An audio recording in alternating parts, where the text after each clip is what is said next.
ಈ intermittent fasting ಅಲ್ಲಿ multiple protocols ಇದೆ. ಯಾವ್ದಾದ್ರು ರಾಂಗ್ ಆಗಿರೋಂಥದ್ನ ನಮ್ ಲೈಫ್ ಸ್ಟೈಲ್ ತಗೊಂಡ್ರೆ 1 ವಾರ 2 ದಿನ 3 ದಿನ ಕ್ವಿಟ್ ಮಾಡ್ಬಿಡ್ತೀವಿ. ಆಗೋದಿಲ್ಲ. ನಮ್ ಲೈಫ್ ನ ಮಿಸರಬಲ್ ಮಾಡ್ಬಿಟ್ಟು ಇನ್ನ ಸ್ಟ್ರೆಸ್ ಈಟಿಂಗ್ ನ ಜಾಸ್ತಿ ಮಾಡ್ಬಿಡುತ್ತೆ. ಆಟೋಮೆಟಿಕ್ ಆಗಿ ಕ್ವಿಟ್ ಮಾಡ್ತೀವಿ ಅಲ್ವಾ? ಅದಕ್ಕೆ ರೈಟ್ ಮೆಥಡ್ ನ ರೈಟ್ ಪರ್ಸನ್ ಗೆ ಮ್ಯಾಚ್ ಮಾಡೋದ್ ಹೆಂಗೆ ಅನ್ನೋದನ್ನ ನೋಡೋಣ. ಮೆಥಡ್ ಒಂದು ಲಾಸ್ಟ್ ವಿಡಿಯೋ ನೋಡ್ದಂಗೆ ಆಲ್ರೆಡಿ 16:8 ರೇಷಿಯೋ ಮಾಡುವಂತದ್ದು gold standard high class.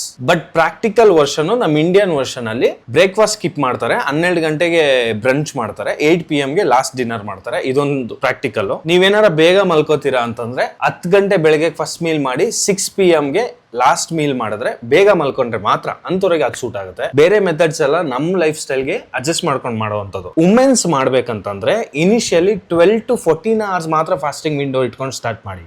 16 hours ಗೆ ಡೈರೆಕ್ಟ್ ಆಗಿ ಹೋಗ್ಬೇಡಿ. ಇದು ಫಾಸ್ಟಿಂಗ್ ವಿಂಡೋನ ತುಂಬಾ ಲೆಂತ್ ಆಗಿ ಮಾಡಿದ್ರೆ ನಿಮ್ ಹಾರ್ಮೋನ್ಸ್ ಡಿಸ್ಟರ್ಬ್ ಆಗೋದು, ಮೆನಿಸ್ಟ್ರಲ್ ಸೈಕಲ್ಸ್ ಡಿಸ್ಟರ್ಬ್ ಆಗೋದು, ಎಸ್ಟ್ರೋಜನ್ಸ್ ಹಾಳಾಗೋದು ಎಲ್ಲ ಚಾನ್ಸಸ್ ತುಂಬಾ ಹೈ ಇರುತ್ತೆ. ಮೆಥಡ್ ಎರಡನೇದು 5:2 ವೀಕ್ಲಿ ರೀಸೆಟ್ ಅಂತ ಕರೀತಾರೆ. ಇದನ್ನ ವೀಕಲ್ಲಿ 5 ದಿನ ನಾರ್ಮಲ್ ಆಗಿ ಊಟ ಮಾಡ್ತೀವಿ, 2 ದಿನ ನಾನ್ ಕನ್ಸಿಕ್ಯೂಟಿವ್ ಅಂದ್ರೆ ಶುಕ್ರವಾರ ಶನಿವಾರ ಮಾಡಬಾರ್ದು, ಶುಕ್ರವಾರ ಭಾನುವಾರ ಮಾಡಬೇಕು. ಅವಾಗ ಅವೆರಡು ದಿನ ಮಾತ್ರ 500 ಇಂದ 600 ಕ್ಯಾಲರಿ ಮಾತ್ರನೇ ನಮ್ ಇಂಟೇಕ್ ಇರುತ್ತೆ. ಸೊ ಅದರಿಂದ ನೀವು ಎವ್ರಿ ಡೇ ಫಾಸ್ಟಿಂಗ್ ಮಾಡ್ಬೇಕಾಗಲ್ಲ. 2027ರಲ್ಲಿ ಒಂದ್ ಸ್ಟಡಿ ನಡೆಸಿದಾರೆ ಇದ್ರ ಮೇಲೆ. 131 ಜನ ಇದ್ರ ಮೇಲೆ ಎಕ್ಸ್ಪೆರಿಮೆಂಟ್ ಅಲ್ಲಿ ಭಾಗವಹಿಸಿದ್ದಾರೆ. 9% ಬಾಡಿ ವೇಟ್ ನ ಕಮ್ಮಿ ಮಾಡಿರೋದಕ್ಕೆ ಹೆಲ್ಪ್ ಮಾಡಿರುವಂತ ಮೆಥಡ್ ಇದು. ಇದು ಡೈಲಿ ಫಾಸ್ಟಿಂಗ್ ನ ಸಸ್ಟೈನ್ ಆಗಿ ಲಾಂಗ್ ಟರ್ಮ್ ಮಾಡಕ್ ಆಗಲ್ಲ ಅನ್ನೋರಿಗೆ ಒಳ್ಳೆ suitable fasting method. After weekend ಆದ್ಮೇಲೆ ಮಂಡೇನ ಪಿಕ್ ಮಾಡಕ್ ಹೋಗ್ಬೇಡಿ, ಅದು ತುಂಬಾ ವರ್ಕ್ ಆಗ್ದಲೇ ಇರೋ ತರನು ಸಿನಾರಿಯೋಸ್ ಇದೆ. Usually Monday, Wednesday and Friday work ಆಗಿರೋ ಎಕ್ಸಾಂಪಲ್ಸ್ ಇದೆ ತುಂಬಾ. ಅದನ್ನ ಟ್ರೈ ಮಾಡ್ಬೋದು ಬೇಕಿದ್ರೆ.